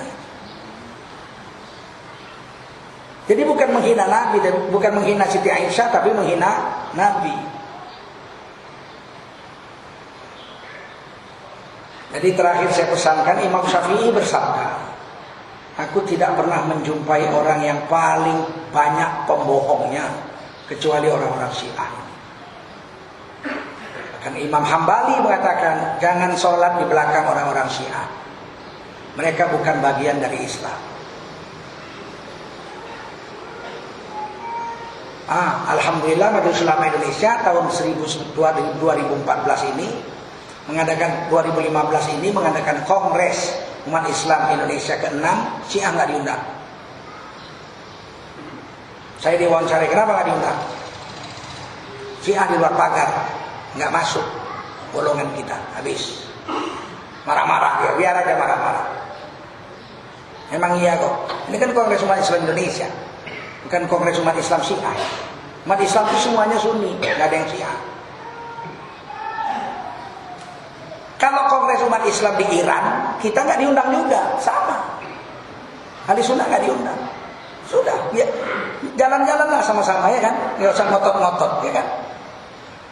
Kalau mau bikin kongres sendiri, Kongres Umat Islam Syiah ya kan, biar jelas, biar tahu kita siapa orang-orangnya.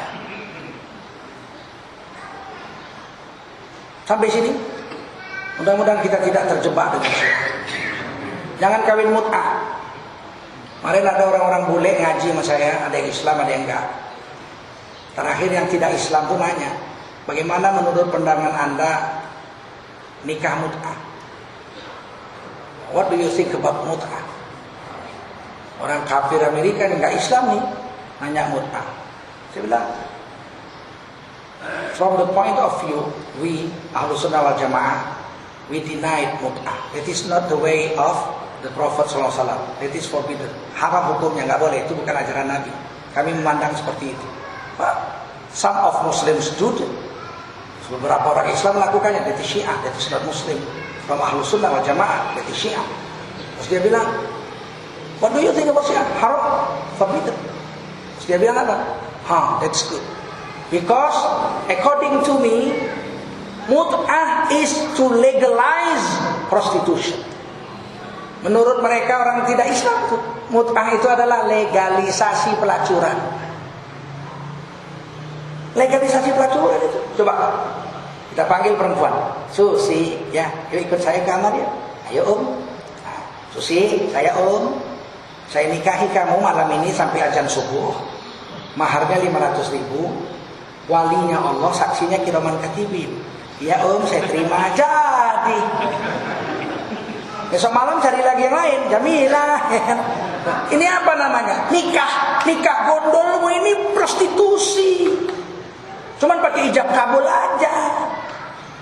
Saksinya nggak ada, kiraman katibin. Enak banget. Kalau begitu yang paling enak ustaz. Tiap malam bisa, tiap malam minggu lah minimal ya kan, tukar istri, mut'ah ya kan. Uang gaji nggak kurang, uang gaji kantor ambil sama istri nggak kurang. Bayarkan uang ceramah aja. Alangkah rusaknya Islam kalau begini. Sekarang ada pengungsi-pengungsi Syiah yang mengatakan dirinya pengungsi Afghanistan, tetapi mereka malam-malam ya Husain, siang latihan silat, latihan kungfu. Itu 500-an di Pekanbaru, 500-an di Stabat ada 700-an di sini, di Sulawesi, di Aceh, Kalimantan itu sekitar 3.000-an orang. Anak muda umur 18 sampai 20-an. Nggak ada yang tua, nggak ada anak-anak, nggak ada perempuan. Mereka ini nggak ada dokumen sama sekali, masuk aja kemari. Disinyalir ini laskar-laskar Syiah. Karena malamnya mereka menjerit-jerit, ya Husain, ya Husain, ya Husain. Bukan ya Allah, ya Allah. Kita zikir ya Allah, ya Allah. Dia ya Husain, ya Husain. Ini kalau nanti udah tinggal di sini semua, inilah bibit-bibit kehancuran Republik Indonesia. Tapi sekali lagi saya katakan, intelijen kita terlalu lemah. Sudah kita laporkan ini pun mereka tidak peduli. Nanti kalau udah berdarah-darah Indonesia ini baru ribut, baru diminta ulama turun. Kami nggak mau, nggak mau. Biar rasain kalau sudah terjadi. Kita hanya siap-siap aja membela diri kalau diserang. Di rumah saya ada 3 parang. Parang panjang, parang sedang, parang pendek. Semuanya saya latih. Bagus saya mainin. Kalau 5 masih saya hadapi lah. Karena ini pasti akan terjadi, percayalah. Di mana Syiah banyak, pasti akan terjadi kerusuhan. Sekarang mereka membalik opini seolah-olah mereka yang terzalimi. Padahal mereka yang menzalimi kita. Mereka maki-maki istri Nabi. Mereka menghina ajaran kita ahli sunnah wal jamaah. Jangan main-main kita dengan ini. Oke, ada yang nanya silakan. Banyak. Ya. Yang belakangan ini kan kita tahu bahwa situs Islam Sunni itu beredar semua, sama tak tahu sampai yang beredar kan tahu Pak Kiai. Tapi situs Syiah aman. Iya. Yang situs Syiah itu nggak ada di situs sama beredar. Tapi situs Islam diberedar semua. Itu kan berarti ada orang di belakang itu, orang Syiah yang pemerintahan sekarang ini. Iya. Iya, itu nggak bisa dipungkiri.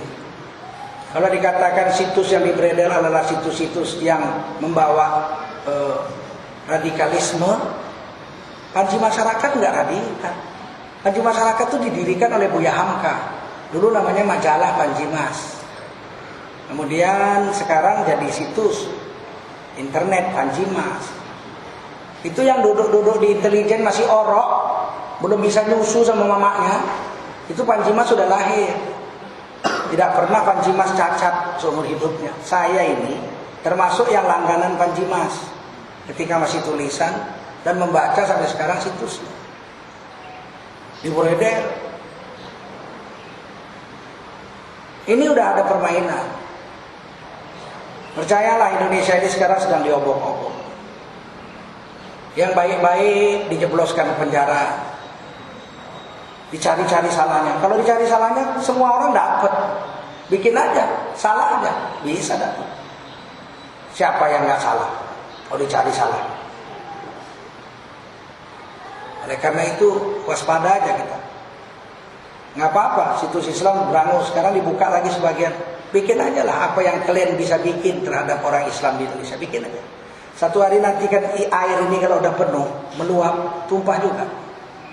Dulu Soekarno kurang hebat apa? Siapa berani lawan Soekarno dulu? Nggak ada. Tapi Soekarno kurang ajar sama Islam kan? Masyumi dibubarkan, PKI dibiarkan. Mirip-mirip. Masyumi dibubarkan dulu, PKI dibiarkan. PKI kan dibubarkan Pak Harto tahun 65. Paham? Masyumi itu dibubarkan Soekarno. Akhirnya ketumbang Soekarno. Lawan orang Islam. Satu hari nanti dia penuh. Sekarang ini susah kita. Ahok, kalau kita mau bikin KTP baru sekarang, formulir VTP, KTP itu formulirnya nggak ada lagi agama, kosong. Di KTP-nya masih ada formulir agama, tapi kalau daftarnya udah nggak ditulis, mana bisa diisikan di situ. Tengok caranya liciknya. Ahok ini Cina kepet ini. Saya Cina juga tapi nggak kepet saya. Itu pendaftarannya itu sudah nggak ada dibikinnya agama di situ. Jadi bagaimana mau diisikan ke KTP? Dulu mau dihapus kolom KTP kita ribut, kolomnya nggak dihapus. Dengan licik sekarang formulir pendaftarannya semuanya dihapus agamanya. Hingga nggak bisa ditulis ke KTP. Bikinlah apa yang kamu bisa bikin menghancurkan agama ini. Satu hari nanti 90% orang Islam ini penuh. Tidak tertahankan nanti, percayalah. Kita sudah belajar dari sejarah bagaimana Soekarno menganak emaskan PKI, memojokkan Masyumi. Hancur Soekarno, hancur. Matinya menderita. Saya ingat ya cerita Buya Bakhtiar yang mengazankan saya, adik seperguruan Buya Hamka. Anaknya kolonel intelijen namanya Buyung. 3 tahun Buya itu ikut kami rumah bapak saya. Saya belum lahir. Waktu saya lahir beliau yang mengazankan. Kata bapak saya, Buya Bakhtiar itu hafiz Quran. Setiap malam mimpinya baca Quran 2-3 jam. Mimpinya. Buya Bakhtiar itu akhirnya permisi pamit pergi ke Jakarta melihat Buya Hamka. Anaknya Buya Bakhtiar ini kolonel intelijen, bisa melihat Buya Hamka di penjara bawah tanah. Ditahan Soekarno bersama dengan Muhammad Nasir, Sultan Syahrir. Ternyata Buya Hamka minum kencing di tahanan zaman Soekarno. Gak dikasih air, minum kencing. Orang-orang Minang tahu betul Sultan Syahrir itu sakit paru-paru karena apa? Karena di penjara minum kencing. Baiknya lah Buya Hamka ini.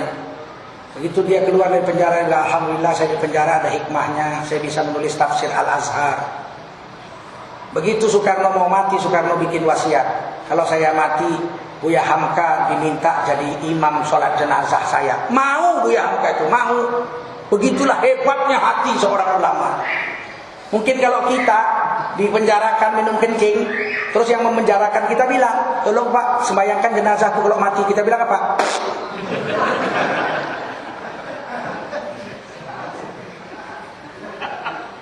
Bapak-bapak yang muda-muda ini nggak ngerti kan sejarah ini, nggak ngerti. Karena orang Islam ini legowo, mudah memaafkan. Yang gini itu kita nggak tulis. Tapi kalau PKI, semua itu ditulis, itu detil, itu salah kita. Kita sudahlah, kita maafkan. Soekarno juga sudah mati, nggak perlu kita ceritakan masa lalunya. Tapi kan perlu dalam catatan sejarah kan ada juga. Dan kita kan nggak mau bongkar-bongkar itu. Cuman kita mau beritahu hari ini bukan untuk menjelekkan Bung Karno. Beliau berjasa memerdekakan Indonesia. Paling tidak belajar sejarah, jangan ulangi meminggirkan orang Islam dengan membantu aliran sesat seperti PKI. PKI dulu anak emas, Pak. Bisa latihan militer di Halim. Siapa yang ngasih izin? Nah, main-main. PKI punya senjata. Petani itu harusnya mikul pacul, betul nggak? Tubuh tani itu petani mikul senjata laras panjang. Petani kok bawa senjata? Mana ada petani bawa senjata? Petani itu bawa cangkol, bawa pacul. Dibikin patungnya itu angkatan ke-5. Orang Rusia yang bikin patungnya itu. Untung belum dihancurin. Dulu mau dihancurin itu. Waktu zaman PKI mau dihancurin, larang Pak Harto, jangan, itu sejarah. Supaya kita tahu kalau lewat tubuh tani mata kita lihat nih, petani bawa senjata bukan bawa pacul. Itu PKI. Terbukti pemberontakan di Kamboja, Pol Pot petani tapi membunuh 2 juta orang. Kalau nggak dibasmi Orde Baru itu PKI, kita sudah mati kayak Pol Pot itu tahu. 2 juta orang dibunuh Pol Pot, saya ke sana. Zaman rusuh-rusuh saya udah ke Kamboja dakwah. 700.000 janda orang Islam di provinsi Champa. 700.000 janda. Oke, yang lain. Ya. Oh, Syiah memang dibuat oleh Yahudi dan Majusi. Jadi begini, kerajaan dulu 2 yang besar, Parsi dengan Romawi. Di zaman Khalifah Umar, Parsi hancur. Kerajaannya hancur lebur, diambil semua wilayahnya. Nah, orang Parsi ini kan sudah biasa Imperium Parsi 3000 tahun. Dendam. Mau ngelawan udah hancur, akhirnya masuk Islam. Dari dalam dia rusak. Dia mempertahankan imperium Parsinya, Irannya itu. Dari dalam Islam, dia bikin Islam yang bukan Islam, Islam yang Parsi. Bahasanya bahasa Parsi, tulisannya tulisan Parsi. Sholatnya pun bukan qiraat kita, bukan qiraat 7. Idza jaa nasrullahi wal fath, bukan gitu. Idza jaa nasrullahi wal fath wa ra'aitan sayadkhuluna fi dinillahi afwajan, begitu. Qiraatnya qiraat Parsi. Coba kalau umroh nanti Bapak perhatikan orang-orang Iran yang rame-rame tawaf. Rabbana atina fid dunya hasanah wa fil akhirati hasanah wa qina azabannar, begitu. Itu bukan qiraat Arab, itu qiraat Parsi. Mereka mau membuat kerajaan Parsi. Makanya hadisnya hadis sendiri, terjemah Qur'annya terjemah sendiri, imamnya imam sendiri. Tapi dibilang ini ahli bait, imam kami orang Quraisy. Katanya, kenyataannya enggak. Masa Khomeini orang Quraisy? Dan semua jajahan Parsi dan Romawi ketika sudah direbut oleh sahabat berubah bahasa Arab. Palestina, Suriah, Jordania, ini jajahan Romawi. Yaman, Irak, terus Libya, sampai Tunisia, sampai Maroko, Mesir, itu semua jajahan-jajahan Parsi diambil sama sahabat, semua bahasa Arab. 22 negara, 22 negara yang dikuasai sahabat, dari mulai Yaman sampai Maroko, semuanya memakai bahasa Arab, kecuali Iran, nggak berubah, tetap Parsi.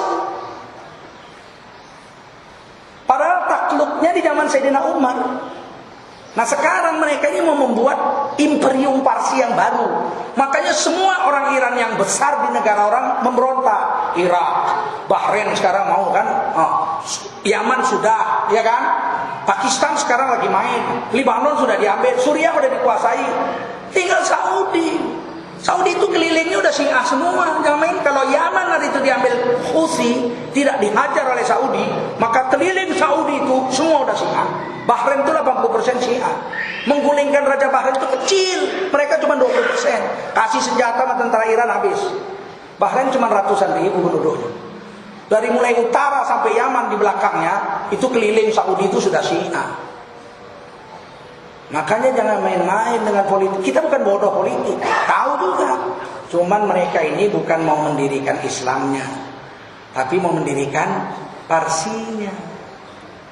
Jangan main-main kita. Mana pernah orang Iran bangga dengan Islamnya? Dia bangga dengan Parsinya. Anak-anak muda ditipu. Saya pernah dibentak anak muda, Pak, satu-satunya yang berani melawan Amerika orang Islam adalah Iran. Aku bilang, kapan perangnya? Kapan? Perangnya kapan? Kalau cuma ngomong, Mahathir Muhammad berani lawan Amerika. Mahathir. Bung Karno, Inggris kita linggis, Amerika kita setrika. Kalau ngomong, perangnya kapan? Capes yang mati itu, Amerika Latin. Capes bilang apa?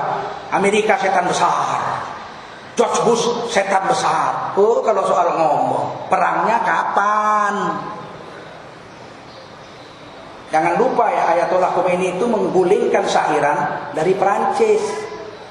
Dari Perancis, Pak. Bukan dari planet Mars, dari Perancis. Anak-anak yang muda-muda belum tahu, tapi saya akan melihat sejarah. Dan saya rajin membaca, saya tahu. Begitu, hati-hati kita. Yang lain? Ya. Mungkin sedikit menyimpang. Di antara kita ini ada yang tidak setuju dengan jamaah tabligh yang singgotan, yang juga disebut jamaah itikaf dan sebagainya. Mana dalilnya? 3 hari, 40 hari, 4 bulan, dan kenapa harus ke IPB? Ya. Ini salah nanya aja. Saya pun pernah ditanya, Pak, mana dalilnya keluar 3 hari, 40 hari, 4 bulan itu mana dalilnya? Saya bilang, kamu salah nanya. Harusnya jangan nanya mana dalilnya. Sama kalau saya tanya kamu, mana dalilnya sekolah SD 6 tahun, SMP itu 3 tahun, SMA 6 tahun itu. Mana dalilnya? Kan nggak ada. Salah nanya, harusnya kenapa? Kenapa sekolah sekolah SD 6 tahun, SMP 3 tahun, SMA 3 tahun, kuliah 4 tahun. Kenapa? Jawabnya menuntut ilmu. Mana dalilnya? Oh, segudang bisa dikasih dalilnya. Begitu juga jemaah tabligh ini. Kenapa keluar 3 hari? Kenapa keluar 40 hari? Kenapa keluar 4 bulan? Nanyanya harus kenapa? Dijawab, berdakwah. Mana dalilnya berdakwah? 7 gunung bisa dikasih. Ini nanyanya salah, nanyanya aja salah. Tentulah berdakwah. Harusnya berdakwah itu bukan 3 hari sebulan, tiap hari, cuman nggak mampu. Kalau tiap hari nggak mampu, ya paling sedikit 10%. Manja abil hasanati falahu asyru amsalihah. Siapa berbuat satu kebaikan dibayar 10 kali lipat. Kalau dalam 1 bulan 3 hari dakwah, kali 10, 30 hari dihitung dakwah. Itu kan Quran. Itu aja dianggap baik. Kalau berbuat jahat 1 dibayar 1. Tapi kalau berbuat baik 1 dibayar 10. Dakwah 3 hari dihitung 30 hari. 40 hari setahun dihitung setahun. Dakwah semua 400 hari kan kali 10. Begitu. Sesatkah jemaah tabligh? Kalau sesat sudah keluarlah fatwa Majelis Ulama. Jemaah tabligh sesat. Ada? Enggak, berarti belum. Kan gitu. Ini yang menyesatkan Pak Ijo, lahirnya di Cisalak. Yang bisa menyesatkan atau tidak itu Majelis Ulama Indonesia.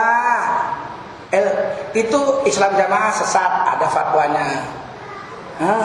Darul Hadis sesat, ada fatwanya. Al-Arqam sesat, ada fatwanya. Syiah sesat, ada fatwanya. Tabligh sesat, ada fatwanya? Enggak ada, jalan terus saja. Kalau ada yang nanya mana dalilnya, salah nanya. Harusnya tanya kenapa. Kenapa keluar 3 hari? Jawabnya dakwah. Mana dalilnya? Segunung kita kasih. Kenapa harus India, Pakistan, Bangladesh? Karena dakwah ini memang kekuatannya itu di tangan orang India. Yang mengislamkan kita ini orang India. Yang menghindukan kita dulu orang India. Yang membudakan kita dulu orang apa? India juga. Memang orang India ini terkenal sebagai da'i sudah ribuan tahun. Waktu Indonesia masih pelbegu, yang bawa agama Hindu kemari siapa? Orang India. Yang bawa agama Buddha kemari siapa? Orang India. Yang bawa Islam kemari siapa? Orang India juga.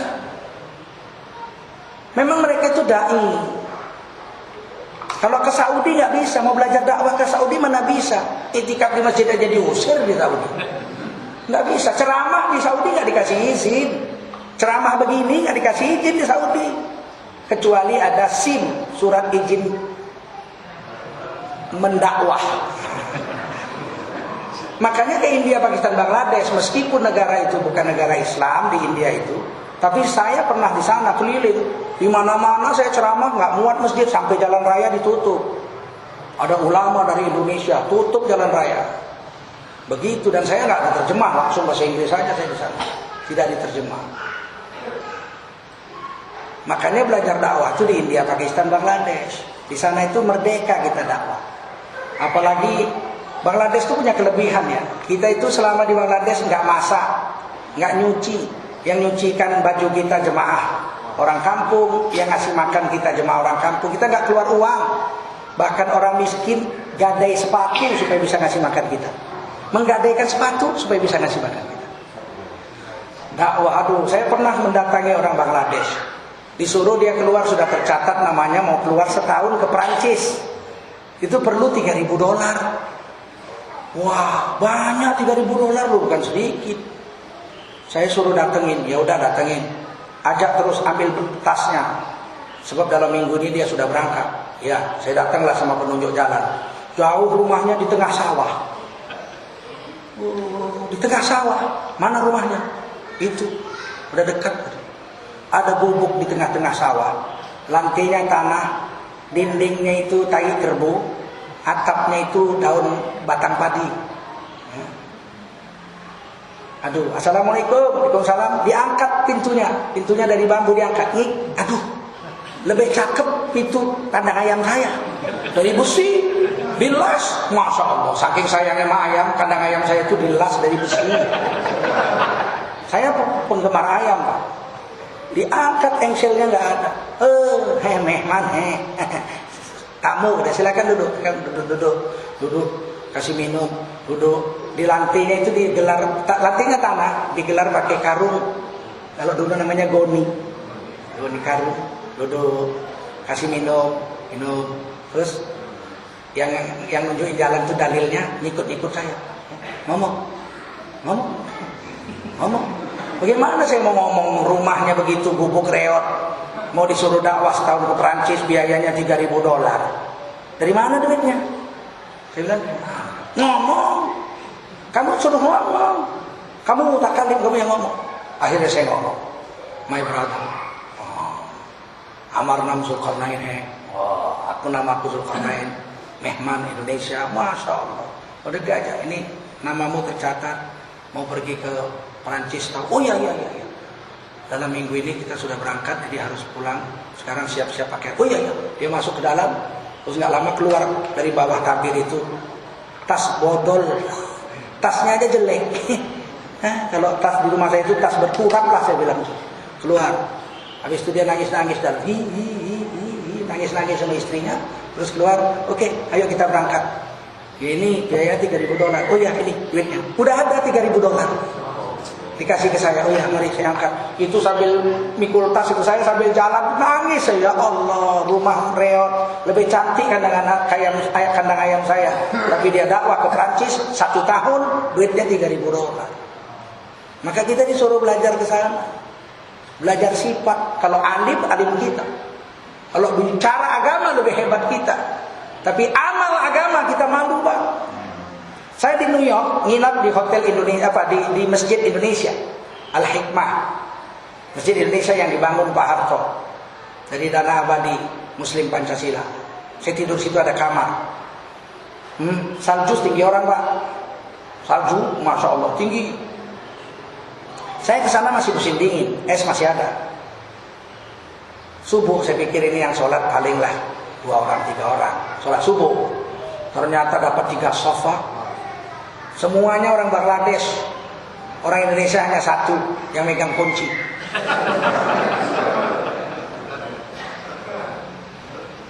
Nah, begitu sikap mereka itu mendadak bahkan. Maka kita belajar sikap. Sholat subuh dengan sholat Jumat sama banyak. Kita mau belajar. Padahal mereka miskin, makan aja makan muri. Muri itu beras digongseng. Itulah dimakan segenggam. Ya nggak enak. Masa makan beras digongseng enak? Ya nggak enak lah. Itulah dimakan. Saya kalau sana pas kebetulan mereka makan muri, saya ikut makan muri, Pak. Makanan lain tidak mau. Anda makan muri, saya makan muri. Enak? Mana lah enak? Ya tentulah tak enak. Tapi mereka makan itu, masa kita mau makan yang lain? Makan. Itu saya dapatkan di Bangladesh. Gak dapat tempat lain itu. Saya udah dakwah kemana-mana kan. Ke Amerika, udah ke Kanada, udah ke Australia, udah ke Cina, udah. Yang paling membuat kita banyak nangis itu Bangladesh. India lain lagi India. Masya Allah. India itu kayak ibu. Kita di sana tuh dimanja bener-bener. India itu baju pun kita nggak boleh nyuci. Makan pun kita nggak boleh masak. Tidur panas dikipasi.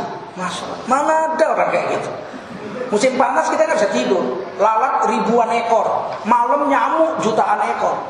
Ditutup muka ini pakai serban supaya lalatnya hinggap di serban aja nggak ganggu kan. Kita kalau dihinggap di lalat nggak bisa tidur. Tutup pakai serban tipis. Lalatnya itu di serban itu hitam saking banyak. Kita nggak bisa tidur. Panasnya bukan main. 50 derajat Celcius. Dikipasin gini ha. Yang kipas itu hafiz Quran. Bukan suntuluyo kayak kita. Nggak ada sikap-sikap seperti itu, sifat-sifat seperti itu adanya di sana. Di sini kalau udah habis Quran, ketentengannya bukan main. Mau hafal 1 juz amma aja udah luar biasa ya. Pak jadi imam di Masjid Atihad, berapa honornya? Waduh, saya hafal juz amma loh. Walah. Sana hafal Quran aja ngipasin kita tidur. Itu sikap, sifat itu mau kita ambil, sifat ikramnya itu memuliakan tamu itu. Saya mencuci baju. Diam-diam saya mandi hari Jumat pagi, saya mandi ada sungai. Saya cuci baju di sungai itu. Waktu saya nyuci ada profesor, doktor tamatan Amerika. Nangis-nangis itu merebut baju yang saya cuci itu. Profesor, doktor, dosen. Nangis-nangis. Jangan cuci, Masya Allah. Don't you wash this. This is my turn to wash. Saya bilang no problem. Saya dari kecil juga udah nyuci. Nggak mau dia tarik baju saya. Nangis-nangis ikut nyemplung ke sungai. Pakai baju jubah-jubahnya sekalian. Supaya apa? Supaya saya jangan mencuci. Profesor, doktor. Sifat itu yang kita mau ambil. Bukan ceramahnya. Kalau ceramahnya pandian orang Indonesia. Yang paling pandai ceramah orang Indonesia. Seluruh dunia gak ada lawannya orang Indonesia. Dia bisa ceramah 3 jam gak habis-habis bahannya. Orang Indonesia.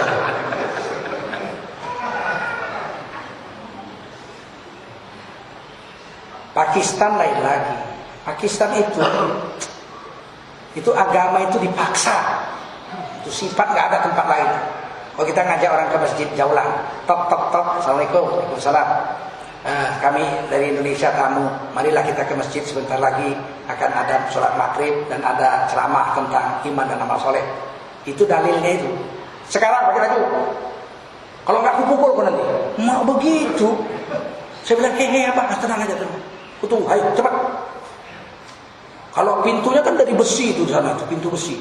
Digedor-gedor nggak dibuka, ditendang pakai kaki. Jedor, weh, buka. Begitu Pakistan itu. Ayo, kau sekarang pakai baju. Ikut sama kami ke masjid. Di sini ditangkap polisi. Sana main ancam begitu, itu Pakistan.